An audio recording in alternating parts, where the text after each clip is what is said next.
희망을 버리지 마. 잘하면 살 수도 있잖아.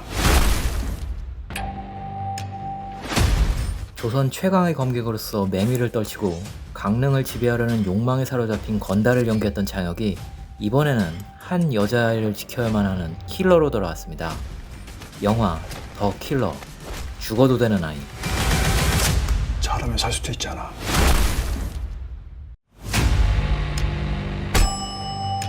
은퇴 후 성공적인 재테크를 통해서 호화롭게 생활하던 전설의 킬러가 여자아이 보호라는 간단 임무를 수행하던 와중 일이 커져버리게 되는데, 경제 상황이 조금 다르긴 하지만 은퇴한 킬러 가장의 애환을 그렸던 노바디, 그리고 전직 국정원 요원이라는 신분의 차이를 말할 수 있으나 꼬마 아이를 지켜내기 위해 목숨을 걸었던 아저씨가 이와 비슷한 설정이라고 할 수 있으며, 반응이 잘 어울릴 것 같긴 해요. 그리고 우리의 John Wick. 역시 마찬가지라고 할 수 있을 만큼 흔한 소재와 설정이죠.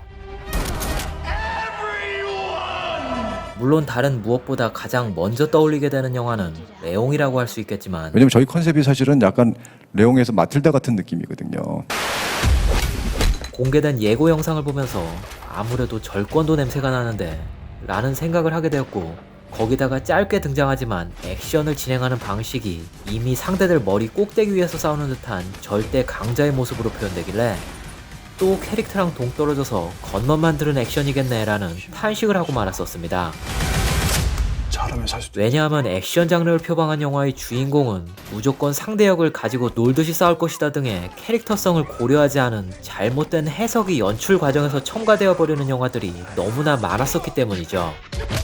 그런데 제작 보고에서 최재훈 감독님과 장혁 형님께서 액션에 대해 이런 언급을 하시더라고요. 이런 액션 캐릭터는 약간 슈퍼맨형이 있고 배트맨형이 있는데, 이게 사실은 그 감독님 말씀하시는 그 슈퍼맨과 배트맨의 어떤 느낌이 예전에 이제 홍콩 영화에서는 브루스리와 성룡 액션의 어떤 그런 느낌의 다름이 있거든요. 이 슈퍼맨형은 원래 강하네. 그렇네요. 근데 브루스리의 액션은 항상 절대 액션이거든요. 항상 이 고점에서 시작하는 거고, 배트맨형은 고생고생해서 수련을 하고 해서 이제 액션 캐릭터가 되는 그런 형이 있는데, 성룡 액션은 뭐 홍금보, 원표 이렇게 해서 저점에서 시작하면서 어떤 스토리라인과 여정을 거치면서 이렇게 성장하는 식의 어떤 느낌인데, 아직까지는 저는 이제 검객에서의 캐릭터라든지 여기서 의강 캐릭터는 슈퍼맨형에 가까운, 즉 애초에 캐릭터를 최강자 반열에 올려두고 그에 맞는 액션을 구성했다는 의미로서 고점에서 가자. 고점에서 가서 대신 더 활용할 수 있는 부분이라든지, 조닉처럼 킬러들이 두려워할 정도의 최고라는 설정을 통해서 So far, you haven't disappointed. 그들 사이에서도 범접하기 어려운 무서운 존재, 그래서 호흡을 끊지 않고 쭉쭉 치고 나가는 연출과 함께 사실 이 보통 액션을 하다 보면 호흡이 들어가 있는데 여기는 일부러 호흡을 좀 뺐거든요. 슈퍼맨처럼 대적 불가능한 절대 강이라는 환타직 요소를 차용, 또는 이소룡처럼 강자로 표현했다고 할 수 있겠죠.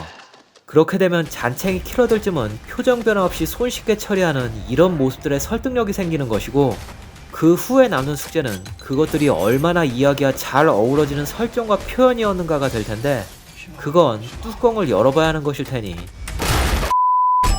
다만 장혁이 대놓고 뒷모습을 보이고 있는데도 헛방질하는 움직임, 해석에 따라서는 무작정 휘둘러서 얻어 걸려라의 움직임일 수도 있으나 그런 의도가 잘 표현된 화면이라고 볼 수는 없겠죠.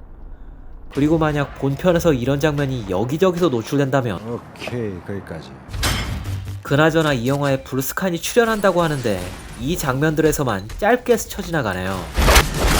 분명히 이전까지는 압도적이던 장혁이 브루스칸과는 비교적 팽팽히 싸우다가 어찌어찌 이기는 모습으로 표현될 텐데, 리벤저를 통해서 쓴맛을 봤던 브루스칸이 이 영화에서는 어떤 모습으로 등장할지 궁금합니다.